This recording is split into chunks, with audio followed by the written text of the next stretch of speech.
The crack wasn't the loudest sound in the room. It was my mother's laugh, sharp, cruel, like glass breaking in my chest. Dad's fist still hung in the air, his breath heavy, eyes wild.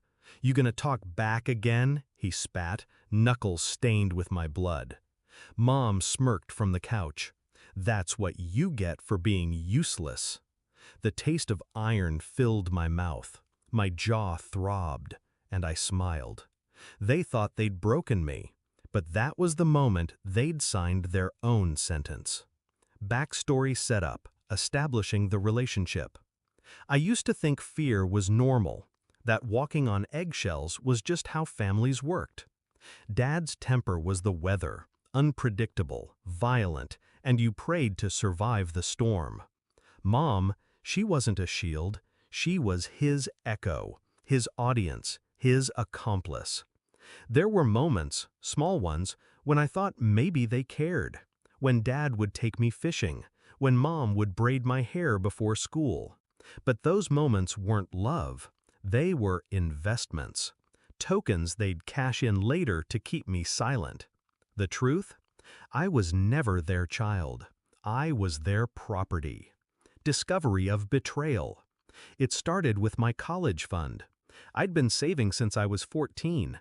Part-time jobs, scholarships, every dollar guarded. My way out. One day, I checked the account. Zero. Dad shrugged when I asked. "We needed it. Don't be selfish." Mom added, "Family comes first. You can always work later." But then I overheard them, laughing about their new car and Vegas trip. My escape fund had bought them luxury. My freedom traded for leather seats and hotel suites. That's when the shift began. Shift in mindset, strategic planning begins. I didn't scream, I didn't cry, I learned. I started watching them, not just what they did, but how. Their spending habits, their arguments, the way Dad kept important things in the safe in his office, the way Mom whispered into her phone before deleting her call logs. I read about financial laws, property rights, custody battles. Every detail became a puzzle piece. The plan wasn't to hit back, it was to erase them. Execution of the plan. First, I documented photos of bruises, recordings of arguments, bank statements showing their spending. Every late-night fight that bled through the walls became evidence. Then I built allies, quietly. A guidance counselor who just wanted to make sure I was okay. A neighbor who'd once called the cops when Dad's yelling got too loud. A distant aunt who despised my parents but loved me.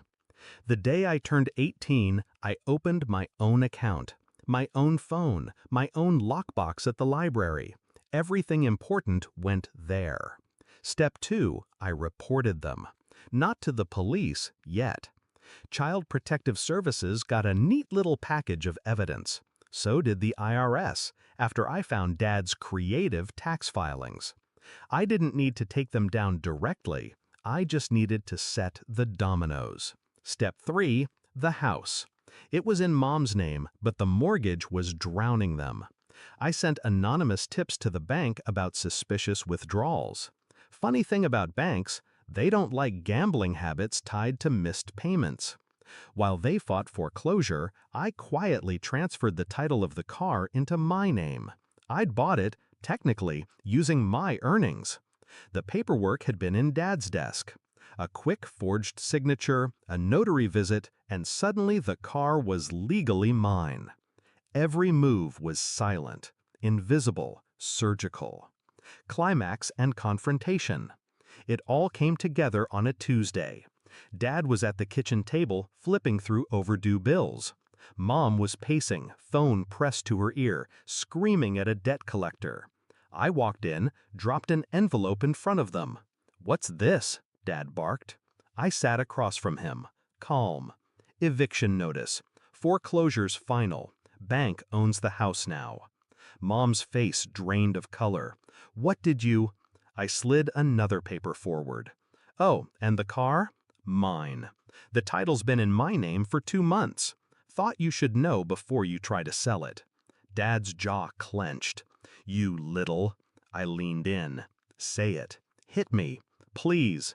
You'll make the police report even cleaner." That's when he saw it.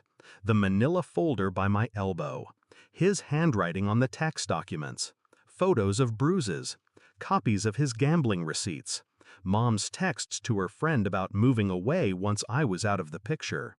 "You've been spying?" Mom whispered. "No," I said. "I've been surviving." I stood, took the folder, and headed for the door. CPS has everything. The IRS does too.